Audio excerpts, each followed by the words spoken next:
Hello and welcome to our first edition of Ezy-Speech TV. I'm Lisa Hudson, I'm a speech pathologist. I have a particular interest in fluency and stuttering. With me today is Dave.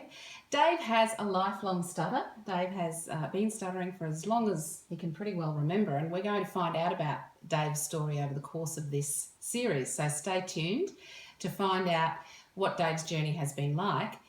To get to this point now where Dave has phenomenal control over his speech. So today you're going to be treated to a demonstration of what it's like to speak fluently using great speaking technique. But to get started, let's take Dave back a little bit in his memories to what it was like when you first knew you had a stutter, Dave. Let's see if you can drop your technique for a little while and just tell our viewers what it was like for you when you first realised you had a stutter when you were little. Well, I can remember that when I was very, very young, about 4 or 5, I think it was, the teacher asking us to do a lecturette, and I can remember that first feeling of apprehension all those years ago. I ended up doing the lecturette on shells, actually, and I think I did a fairly good job. But I can't remember exactly. All my life I've been apprehensive about speech, and it's not a good feeling to have all the way through primary school and also college. I had to do many talks and seminars when I was going through college. And now, Dave, I'm going to stop you there. I know everybody wants to hear the rest of your story, but I'm going to give Dave just a moment to regroup, because that is not how Dave speaks throughout the day. That is Dave deliberately not using the technique that he has developed to have fluent speech throughout the day. So, Dave, you made it through primary school. Did you find bullying or teasing or being disadvantaged along the way to be an issue for you, or did you just carry on regardless? I know bullying and teasing is a major problem for stutterers and other people with issues, but it never really concerned me. I involved myself when I was in primary school with sport, and all the friends or mates I had playing football all seemed to understand my situation and were very empathetic to my problem with my speech. So I never really had any problems with bullying. You're very fortunate. Great, yeah. And then what happened when you got to university level and had to select a university course and get into that level of study? How did that go? Well, I practiced the avoidance all the time. I had my good days and my bad days in terms of control over my fluency.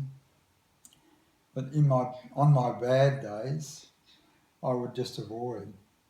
If I knew I had phone calls or people to speak to, I would try my very best to avoid those situations. I got through. I had my better days now and again. And during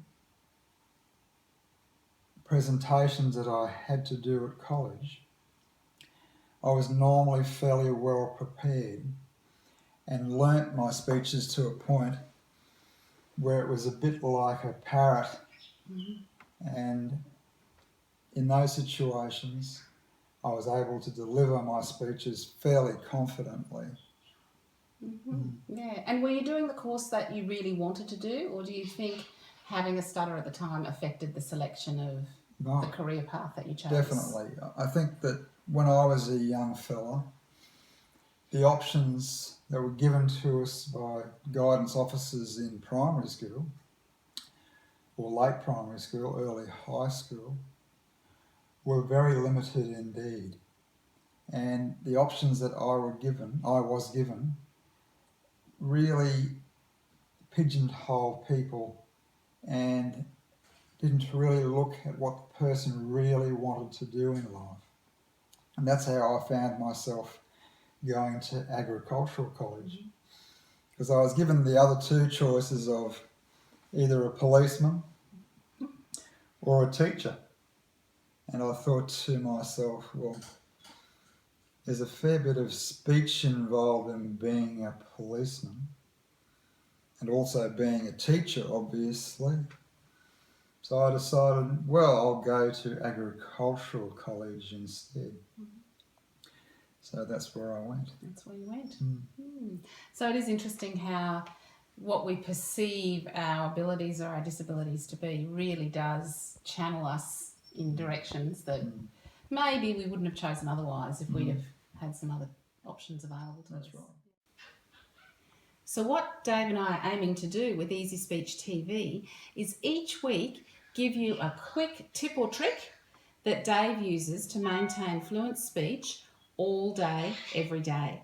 So stay tuned. If you want to see the editions as they come out and be notified, subscribe on the button below the screen and join us next week where we'll start taking you through exactly what Dave does to get his fluent speech as fluent as it is.